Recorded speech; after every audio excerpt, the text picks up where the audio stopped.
And I especially want to thank the participants that you're going to hear from today. They all have incredibly busy schedules, and they were kind enough to set aside time to join us, and I want to give all of them my personal thanks for that. We are very excited to be here for the 34th edition of the Big East Men's Basketball Tournament here at Madison Square Garden, the world's most famous arena. Big East champions have been and continue to be made here at MSG, and I'm very certain that this year's semifinals and final are going to be as hard-fought as ever. We have great games in store this evening, beginning at 6:30, full coverage on Fox Sports 1, the home of Big East men's basketball. And our championship game, of course, tomorrow is at 5:30 for the first time on the Fox Broadcast Network. So we're very, very excited about that. This is a conference, as many of you know, that was built on the sport of basketball, and it continues to be a big part of what we do. And so we thought and continue to think it makes sense, and frankly feel a sense of obligation to help bring attention to key issues and challenges and opportunities that are in front of this great sport that so many of us have been involved with for such a long time. And we believe deeply in intercollegiate athletics, and you're going to hear some important dialogue today about the role of sports and the role of basketball in the NCAA order.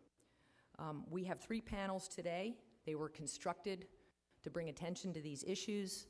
I want to give my personal thanks to 2 of our presidents, Father Shanley from Providence College, charter member of the Big East Conference, and Jim Danko from Butler University, one of our newer members, but 2 great leaders in higher education and certainly in intercollegiate athletics, and I'm just personally very grateful for both of them. They're still speaking to each other after the game last night, but I'm very, very thankful to both of them for joining us today. I am now going to turn things over to our Master of Ceremonies, Senior Associate Commissioner for Men's Basketball for the Big East Conference, someone who himself has a long and accomplished career in the sport of basketball. He is going to be moderating, actually Master of Ceremonying our events today, and Stu is going to introduce the various panelists today, who I can tell you are all operating every single day at the highest levels of the game of basketball. So those of you who are here today and those of you following this on the Big East Digital Network, which is live streaming this, are really in for a treat today. So without further ado, let me bring up Stu Jackson. Thanks, everybody.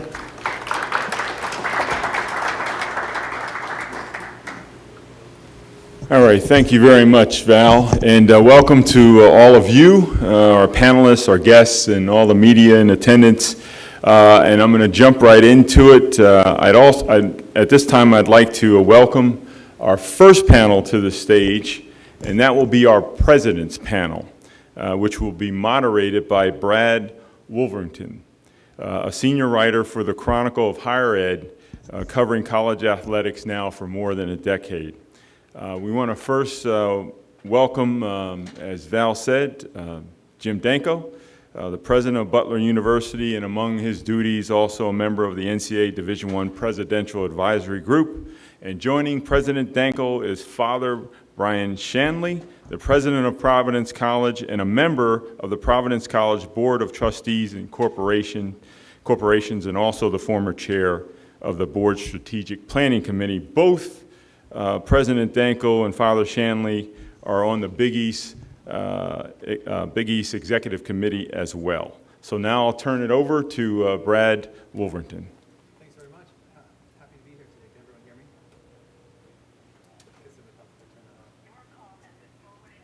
Is that everyone hear me? Good. Happy to be here today. Thanks for having me, Val. And I'm here with these 2 guys who have been very influential in college sports and in the formation of the reconfigured Big East. And we have some exciting things we're going to talk about here. I thought I'd start with just sort of saying, as someone who's covered college sports issues for more than a decade, feels like we're in one of the most interesting times that I've seen in the history of the NCAA, where you have a whole bunch of litigation that the schools and the big conferences in the NCAA is facing, whether it's related to concussions or whether it has to do with antitrust violations. You see all this money that's flowing into college sports, and I'm curious. One of the things that I hear. One of the things I hear a lot is that colleges aren't doing a good enough job of communicating the benefits of college sports. And I wondered, from someone like Jim, who's had an illustrious career in business and who's developed a lot of businesses and been an entrepreneur and run a business school, what are the messages that colleges are missing in communicating about the great things that happen in college sports? Well, thank you, Brad, and it's an honor to be here today on this panel. Despite our loss today to Providence, it's just a great venue for us to be involved in it, and so we appreciate that.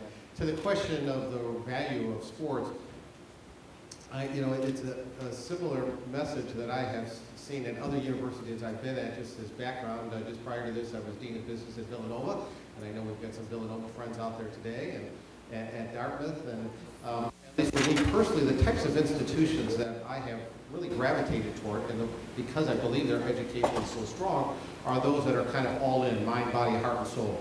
And so when I speak about the role of athletics, I really have to give a lot of credit to our student athletes who are getting up at, in some cases, if they're on the rowing or whatever, 4 o'clock in the morning, and the amount of time that they're putting forth, personal dedication to their skill, intersecting with the academic side, which for schools like ours in the Big East have always been important, right? To us, they're students first and foremost.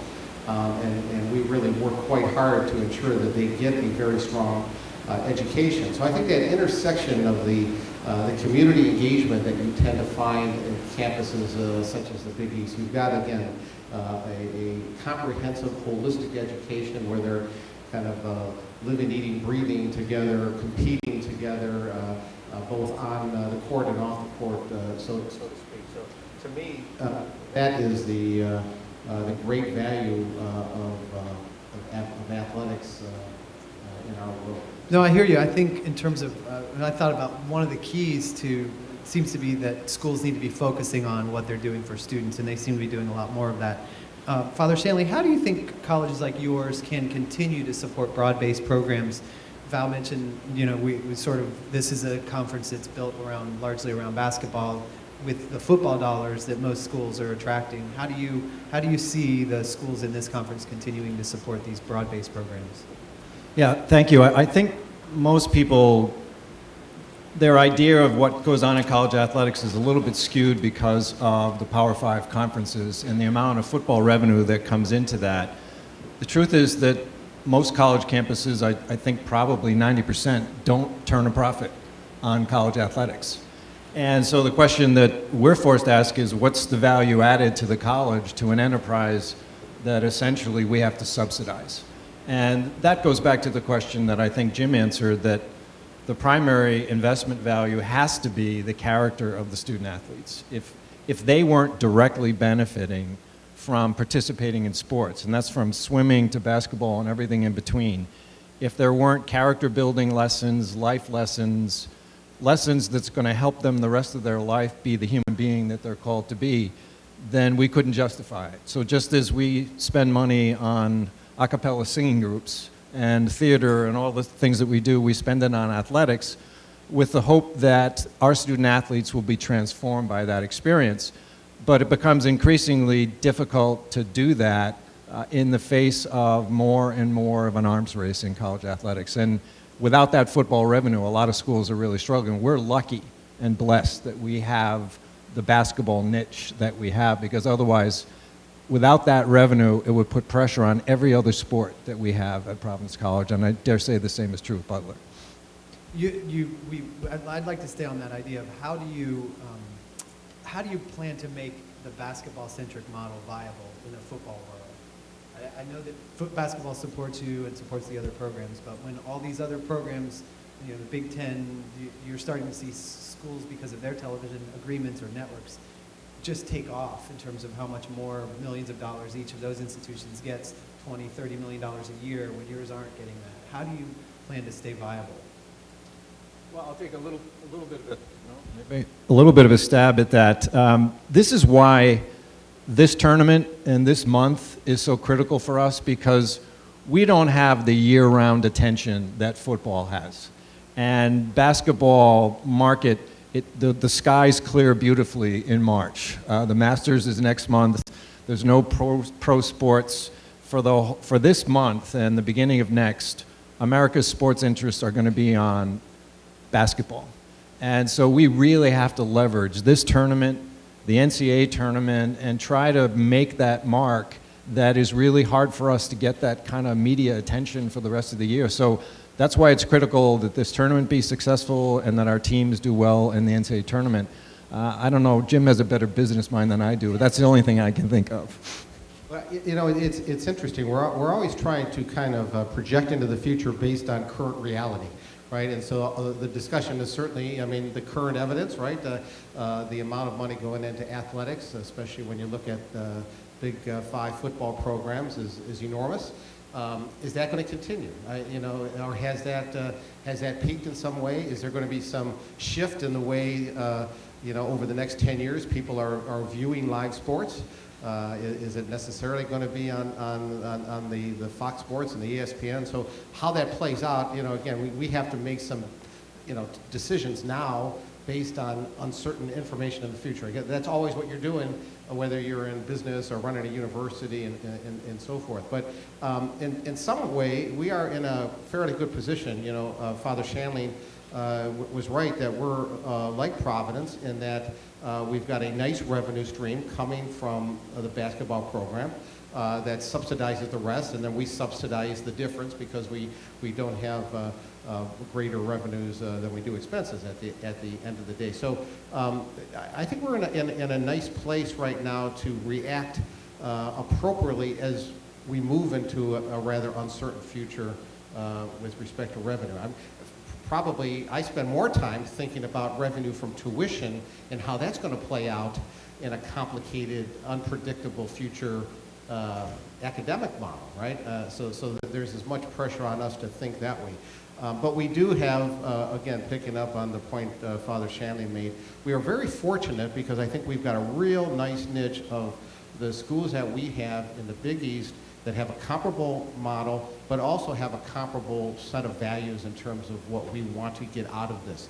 I think if it really got completely out of control and we couldn't compete with some of these other universities, we'd probably step back and assess, first and foremost, what's right for our student athletes, what's right for the greater good of our universities, and sports would not be the dominant you know, prism through which we're going to look at to make that decision. How do you, as presidents, hold the line on spending when you're up against institutions that are spending and able to spend a lot more, and you know, whether it's with extra money for athletes or food or additional cost of attendance money, the list of things continues to grow that athletes are getting and that you're spending money on, whether it's facilities, coaches' salaries. What is the proper role of presidents in holding the line on spending? Yeah, I think for us, in addition to the basketball revenue that we get through our participation in the Big East, where we've seen the greatest growth is in athletic fundraising. We have done, at least at Providence College, I don't have the figures off the top of my head, but let's say we've doubled, tripled, quadrupled what we've been able to raise, because our message to donors is that we can't take more money that comes from tuition and subsidize athletics and keep up with the pressures to spend more money. So we've been going to our donors and saying, you're it. You have got to help us, otherwise we cannot compete. And so fortunately for us, and I think for many of the schools in the Big East so far, the philanthropy has been the buffer that has enabled us to, if you will, stay up with the Joneses, so to speak. Jim, you're a fundraiser du jour. You spend a lot of time on the road. Are you getting any, maybe at a place like Butler that's had a rich tradition in basketball, you don't get pushback, but where else do you draw the line if you don't get those sources of revenue? Well, I'm consistent with what Father's seen at Providence. Butler, too, has seen a very positive trend with athletic fundraising. Hinkle Fieldhouse, which is arguably one of the best basketball venues in the world. We just invested quite a bit into there to maintain the tradition of that historic place with some of the modern things, amenities you need, especially as you're attracting top athletes. And thank God we had good fundraising to make that happen. So your alumni base is willing to make an investment into your school. We've certainly seen that at Butler. And the reason they're doing it, it's not because, you know, I guess I thought sometimes coming, the fundraiser du jour, I'll have to remember that, but even I came into Butler as they were launching the fundraising program for Hinkle Fieldhouse. And you would think since, you know, 1922, historic, it was, you know, in the movie Hoosiers and all that, you could kind of lay that on your alums and they'd be all excited. But it's not buildings that they want to invest in, it's people. And I do think that one of the competitive advantages that we have at Butler and in the Big East is the type of student athletes that we have. This past week on Saturday was senior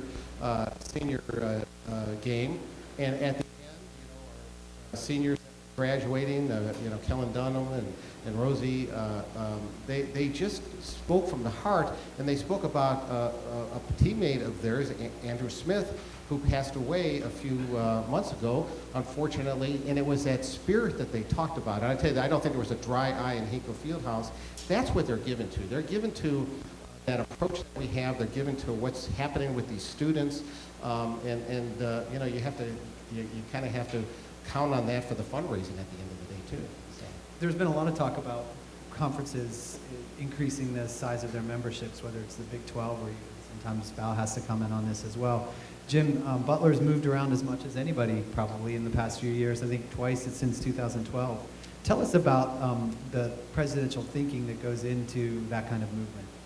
Well, if you amortize that over a number of years, it's probably not that bad per unit. But nonetheless, there were a couple quick moves. I mean, Butler was very fortunate to gain great recognition in 2010 and 2011 when they were in the Final Four games, and that did lead to some increased interest in the Atlantic 10, which was a good opportunity for us.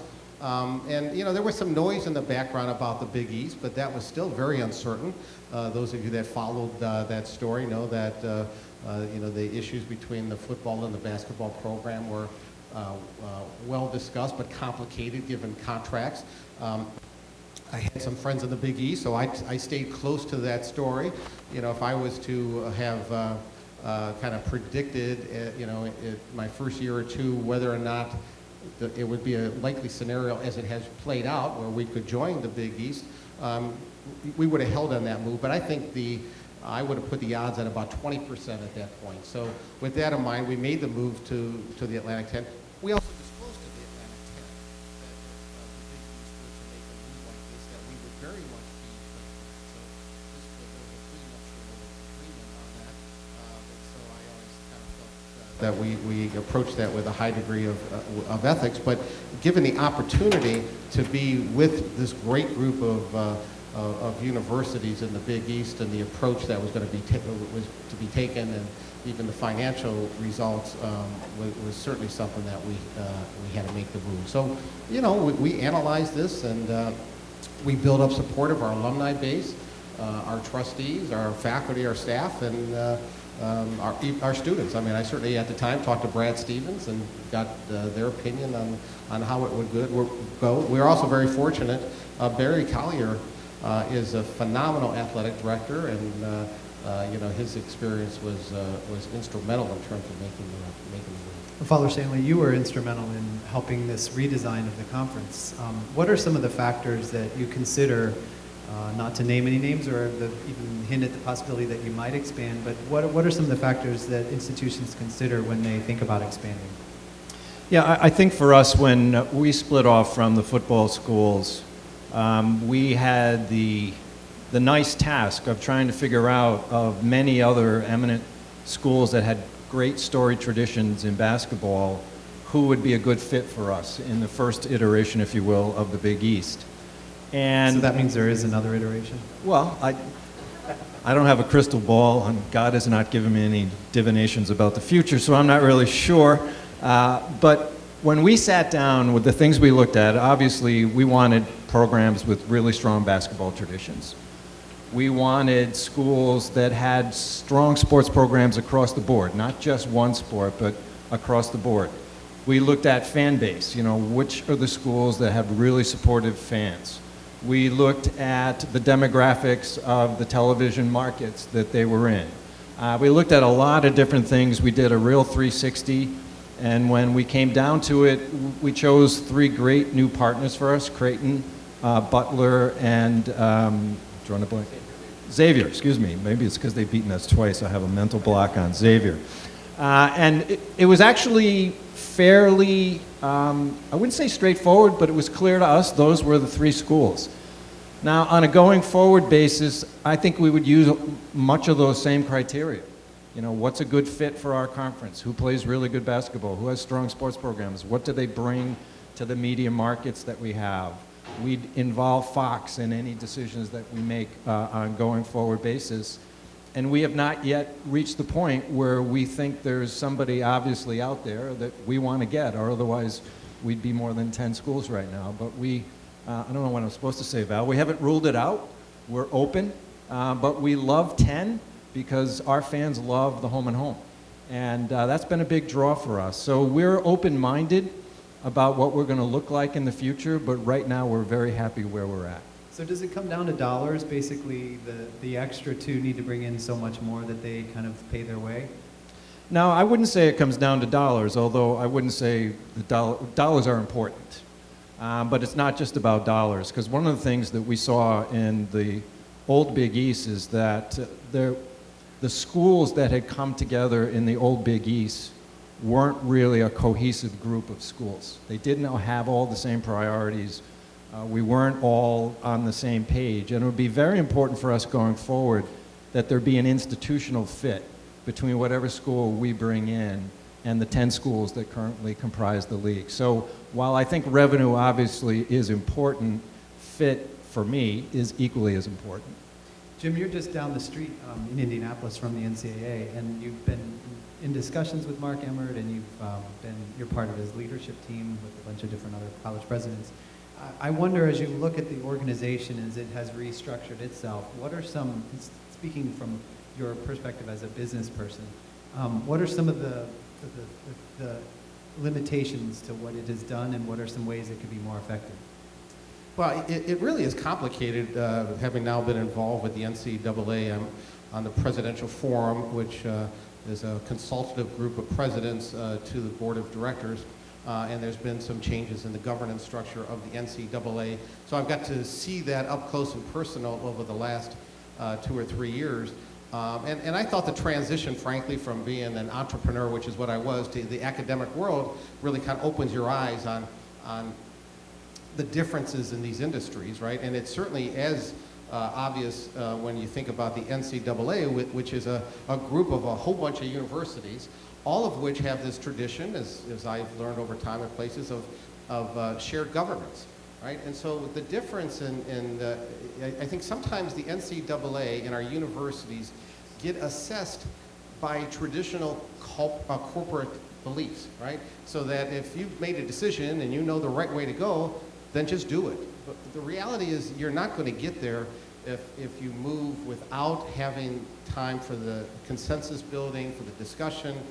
We're in an academic world, both in our universities and in the NCAA, very thoughtful, well-educated people, and part of the tradition of academics is to have this discussion period and to have this approach with governance. And it's not a autocratic, the person at the top makes a decision. So in a lot of ways, I feel sorry for people like Mark Emmert. I feel sorry for university presidents sometimes because, again, we're being held to a standard that isn't realistic and wouldn't be very effective in the worlds in which we operate as nonprofit entities. And so when I think about the NCAA, this is not like the shareholders are universities and there's some corporation out there making the certain decisions and they could do it immediately. So I've sat through a lot of deliberation, a lot of discussion, and I have to tell you, just like in my campus, a lot of opinions, and they don't always add up. And so you've got that on this side, and then you've got the outside world, whether it's the media, whatever it might be, raising a lot of legitimate questions, by the way. There's a lot of legitimate questions out there that need to be raised. The question is pace of change. I talk about that running a university. You know, you want to, especially in the current environment where the world is changing, you know, so rapidly, and we have economic and demographic pressures, you want to make the change, but you've got to push that pace right up to the edge without losing everyone. Otherwise, this whole thing kind of implodes upon us. Father Hanley, what do you see as when you think about pace of change in the NCAA and all the forces that are bearing down on the organization now, what do you see as the biggest threats to the scholarship model? Well, I think right now, as Mark Emmerick, I think, said to us yesterday, it's the best of time and the worst of times for college athletics. College athletics has never been more popular. The television interest is going through the roof, and it looks like this is a flush period for college athletics. But there are also some tremendous disruptors that are out there, and the thing that I think I worry about the most is the potential for these multiple lawsuits to end up changing, if you will, the traditional model of student athletes. And as college presidents, we monitor lawsuits. You know, I thought about being a lawyer in my earlier days, and maybe I should have studied law rather than philosophy to try to understand all that's going on. But I think depending on how those lawsuits get adjudicated, we could be looking at a strange new world for college athletics. And it's the thing we don't control. There's nothing we can do about how the courts rule, but how they rule has the potential to really transform college athletics. Don't you think there are sets of things that you can do still to change some of the concerns that are out there? Are there ways that you speak about pace of change, Jim? Are there things that you sit and think, maybe we could do this better or differently that could thwart some of those legal claims? Well, you're always thinking those things. I mean, in every one of these situations, I mean, we are dealing with a rather litigious society, and then what happens is when somebody starts pulling on a thread in an industry, it's like everybody seems to jump on, and they're looking for every angle.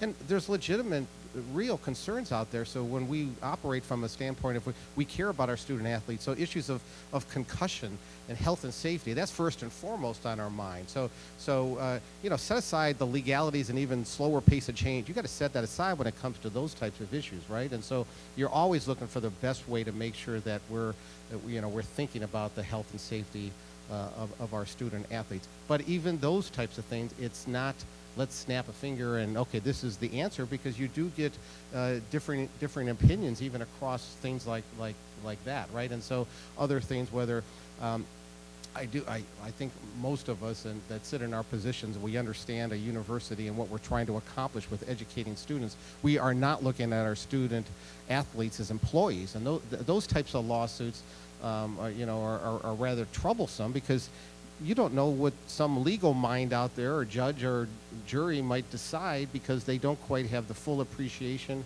of some of the things that we're doing on our campuses. So that's one of the fears with the legal side. I mean, there is the financial impact, but you're also concerned because there's plenty of evidence out there of legal decisions that are made that frankly are irrational. So if as a person who was an entrepreneur for 15 or so years in your early career, what if you were to start from scratch with the NCAA, what would be some ways that you would make the system look different? Well, I have a plane to catch, so the good news is that I don't have enough time to answer that question. I have really struggled with that, because again, I do come into these situations. I've come into the academic world a bit like I think others do from the outside. You kind of think, well, this will be simple, right? I remember when my first position at Michigan, when I was talking to the dean there when I was hired, I was like, well, this is a top 10 business school, but it seems a little bit like there's a lot of these business problems, like it's like the plumber with a leaky faucet, so it's got to be easy to address. But once you get into it, you recognize the issue. So even as I sat through all the NCAA conversations and try to say, well, I've got the solution, it just isn't that obvious. I don't know that there's I don't know how. I haven't given a lot of thought, so I don't even want to probably go down that path of saying if I was going to do a startup and reinvent it, this is where I would. Well, student athlete time demands. Take that one issue. There's a big survey that just went around Are there ways that the experience now, which is supposed to be capped at 20 hours a week, which we know is not true, are there ways that you could reduce some of the demands on students? Are there ways that you could chime in too here, Father Hanley? Are there things, are there any ideas you can think of that would be meaningful, that would help students be more like students, for example? It's a difficult thing to do, particularly in season. When our student athletes, and let's take basketball since that's what we're here, the amount of time they have to spend on the road, which doesn't count as downtime, the amount of time they have to practice, the amount of time they have to study, and all the things that they do to get them one day a week completely off where there's nothing on their calendar that has anything to do with basketball is just a hard thing to do. We'd love to be able to do it. And I think we need to look hard at scheduling going forward and how we schedule. How do we balance the demands between what the media wants and what's maybe best for our student athletes? How do we look at what happens in the off season? So I think this is, from an existential point of view, talking to our student athletes, this is the biggest thing. And in some ways it boils down to sleep. Our student athletes don't sleep enough because they got too much on their plate. We have to take that burden off of them. I like the philosopher. He could talk about existentialism. This is a good balancer. So you got from business to philosophy. So Jim, if there was one thing that you think that needs to change in the system, like if you looked ahead 5 or 10 years and you imagine what an NCAA might look like then, what would you point to, either of you point to, as something that's important that you think you're going to see that's going to be different, whether it's different types of people televising college sports, or the way college sports is presented because of some of these new digital networks? Is, you know, where do you think things are? What would be one idea that you think is going to shape college sports and make it look different in about 10 years? Well, certainly technology is going to be an issue. This came up yesterday in our Big East meeting. I mean, when you look at the rising generation in terms of even how they're getting content, it is so different. And so I'm not sure they have the patience even to sit through, you know, a 2 or 3 hour game that's being broadcast by a network. So are they going to look at, are highlights going to be the big part? You know, is that how it's going to play out in the future? We have to be so attuned to this. And again, it's changing so rapidly. That definitely is going to have a big impact. The other side, I think, on some of the issues we're confronting, a lot of what we're dealing with is a revenue sharing problem, whether it's at the university level. And revenue doesn't just mean you're taking the money and you're giving it out to student athletes or you know, your coaches, athletic directors, and on and on. It's how are you kind of sharing, you know, the good, so to speak, right? The good that comes out of athletics. We have it within conferences. We have it across, you know. So there's a small group of winners on a financial side, but there's a lot of universities that aren't in that position. So what we really have is a revenue sharing issue that extends locally and universally. So do you think in the future that we will have fewer sports, fewer, you know, where do you think we'll go with that? One of the dangers that we all face on all of our campuses is that we're feeling the pressure to try to economize over in sports that are non-revenue generating sports in order to continue to fund more revenue into the sports that are our marquee sports, such as men's basketball. And I would hate to see that happen going forward. I think, you know, Jim has put his finger on what is probably the single most intractable issue for the viability of the model going forward, and that is the revenue disparities among conferences and schools. And that itself is predicated on the current media model, which is predicated on 3.5 hours a day on Saturday afternoon. Stay-at-home fans are going to watch live college football. And will that day come where that is no longer the lucrative revenue proposition that it is now, because media changes, and if those dollars were to dry up? Because even, I think this is worth noting, even in the so-called Football 5 conferences, there are wide disparities even among those schools. There are the haves at the top of the heap, and there are other schools even sharing in the revenue that they do that are struggling with some of the same questions that we're struggling with on our campuses. So that I think as the income disparity or the revenue disparity continues to rise, if there's no model for some kind of sharing, or the system doesn't get sane, something's going to crack. The last thing I wanted to ask you about was this is obviously something you're dealing with a lot with students generally, but athletes as well, is the idea of them having gained more voice on campus in decision making. And this is a big challenge for leaders across the country. How do you feel about boycotts in terms of those athletes finding their voice? Well, I think one of the great moves forward that the NCAA has made is involving our student athletes more in governance so that we hear their voice. And I think on all of our campuses, I know I do, and I'm sure that President Danko does as well, try to talk to student athletes off record, if you will, about what their experience really is.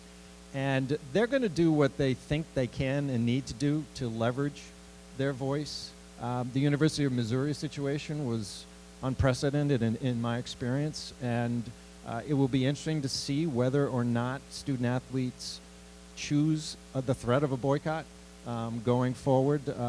I don't know. It's something that I think every college president would like to not have happen on his or her campus.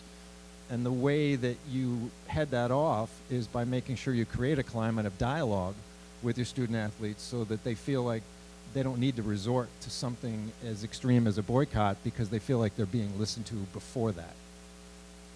Well, thank you very much, both of you, Father Stanley, President Danko. Really appreciate your time.